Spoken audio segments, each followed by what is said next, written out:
Hi friends, അപ്പോൾ ഇന്ന് ഞാൻ വന്നിട്ടുള്ളത് എല്ലാവരും വീട്ടിലും ഇപ്പോൾ മാങ്ങ ഇഷ്ടം പോലെ ഉണ്ടാവും. അപ്പോൾ മാങ്ങ കൊണ്ട് നമുക്ക് കുട്ടികൾക്കൊക്കെ ഇഷ്ടപ്പെടുന്ന രീതിയിൽ ഒരു ബ്രേക്ക്ഫാസ്റ്റ് ഉണ്ടാക്കി കൊടുക്കാൻ പറ്റുന്ന ഒരു ഇതുകൊണ്ടാണ് വന്നിട്ടുള്ളത് കേട്ടോ. മാങ്ങ നൂൽപുട്ടാണ് ഉണ്ടാക്കുന്നത്.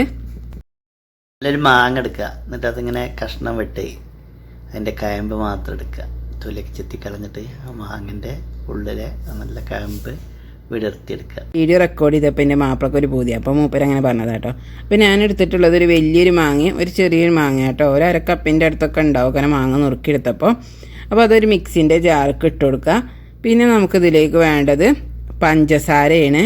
ഞാനെടുത്ത മാങ്ങ അത്ര നല്ല മധുരം ഇല്ലാത്ത മാങ്ങ ആയതുകൊണ്ടാണ് ഞാൻ പഞ്ചസാര ഇടണം. നിങ്ങളെടുത്ത മാങ്ങ നല്ല മധുരമുള്ള മാങ്ങയാണെന്നുണ്ടെങ്കിൽ പഞ്ചസാര ഇടണമെന്നില്ല. പിന്നെ കുറച്ച് ഉപ്പും കൂടെ ഇട്ട് കൊടുക്കുക. ഒക്കെ കൂടെ നല്ലോണം അരച്ചെടുക്കുക, നല്ല പേസ്റ്റാക്കി അരച്ചെടുക്കണം കേട്ടോ. കട്ടയൊന്നും നമ്മൾ ഇട്ട കഷ്ണങ്ങളൊന്നും ഇല്ലാണ്ട് അരച്ചെടുക്കുക. പിന്നെ ഇതൊക്കെ വേണ്ടത് തേങ്ങയാണ്. അപ്പോൾ നമ്മൾ തേങ്ങയൊക്കെ നമ്മൾ ഉണ്ടാക്കണ അതിനനുസരിച്ച് എടുത്താൽ മതി. ഞാനിപ്പോൾ ഒരു കപ്പ് അരിപ്പൊടിയാണ് എടുത്തിട്ടുള്ളത് ഉണ്ടാക്കാൻ. അപ്പോൾ അതിനനുസരിച്ചുള്ള തേങ്ങയും കാര്യങ്ങളാണ് ഞാൻ എടുത്തിട്ടുള്ളത് കേട്ടോ. നമ്മൾ പൊടി ഒരു കുണ്ടുള്ള പാത്രത്തേക്ക് ഇട്ട് കൊടുക്കുക. എന്നിട്ട് അതിക്ക് നമ്മൾ അരച്ച് വെച്ച മാങ്ങല്ലേ, മാങ്ങയും പഞ്ചസാരയൊക്കെ പാടെ അരച്ച് വെച്ചത് അത് ചേർത്ത് കൊടുക്കുക. എന്നിട്ടൊരു സ്പൂണ് വെച്ചുകൊണ്ടാണ് ഞാൻ ആദ്യം ഒന്ന് മിക്സാക്കി കൊടുക്കണം. എന്നിട്ട് അതൊക്കെ ഒന്ന് പൊടിയും ഈ മാങ്ങയൊക്കെ മിക്സായി നല്ല രീതിയിൽ വന്നതിന് ശേഷം നമുക്ക് കൈ വെച്ചിട്ട് നല്ലോണം ഒന്ന് കുഴച്ച് കൊടുക്കണം. ഞാനിപ്പോൾ ഈ അരച്ചെടുത്ത മാങ്ങ ഈ ഒരു കപ്പ് പൊടിക്ക് നല്ല പാകത്തിന് വന്നിട്ടുണ്ടായിരുന്നു കേട്ടോ. അപ്പോൾ നിങ്ങൾ എടുക്കുമ്പോൾ പൊടി നല്ല കുഴയാൻ നമ്മൾ മാങ്ങൻ്റെ പേസ്റ്റ് ഇല്ലയെന്നുണ്ടെങ്കിൽ അപ്പോൾ കുറച്ചും കൂടി മാങ്ങ അരച്ചെടുത്താൽ മതി. പൊടിയൊക്കെ നല്ല രീതിയിൽ കുഴഞ്ഞ് വന്നിട്ടുണ്ട്. ഇനി നമുക്ക് എന്ത് ചെയ്യാം, ഇത് ഉണ്ടാക്കാൻ തുടങ്ങാം. അപ്പോൾ അതിന് വേണ്ടിയിട്ട് ഞാൻ ഇഡ്ഡലി പാത്രത്തിലാണ് ഉണ്ടാക്കുന്നത്.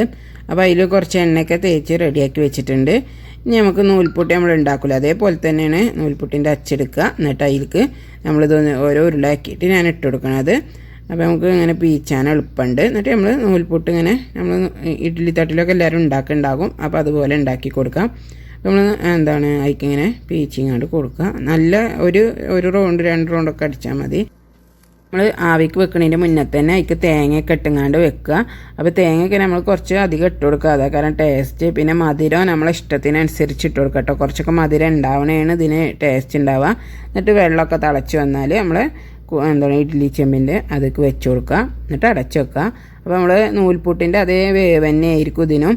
അപ്പോൾ നമ്മൾ ഇപ്പോൾ മാങ്ങ ഇട്ടു തന്നെ ഉള്ളൂ വ്യത്യാസം വരുന്നത്.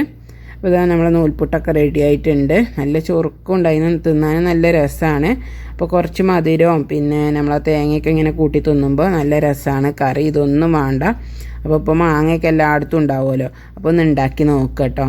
അപ്പോൾ വീഡിയോ എല്ലാവർക്കും ഇഷ്ടമായിട്ടുണ്ടാവും എന്ന് കരുതുന്നുണ്ട്. ഇഷ്ടമായിട്ടുണ്ടെങ്കിൽ നിങ്ങൾ ലൈക്ക് ചെയ്യാൻ മറക്കരുത്. അതുപോലെ നിങ്ങളുടെ അഭിപ്രായങ്ങൾ കമൻറ്റ് ചെയ്യുക. സബ്സ്ക്രൈബ് ചെയ്യാതെ കാണുന്നവരൊന്ന് സബ്സ്ക്രൈബ് കൂടെ ചെയ്യാം കേട്ടോ.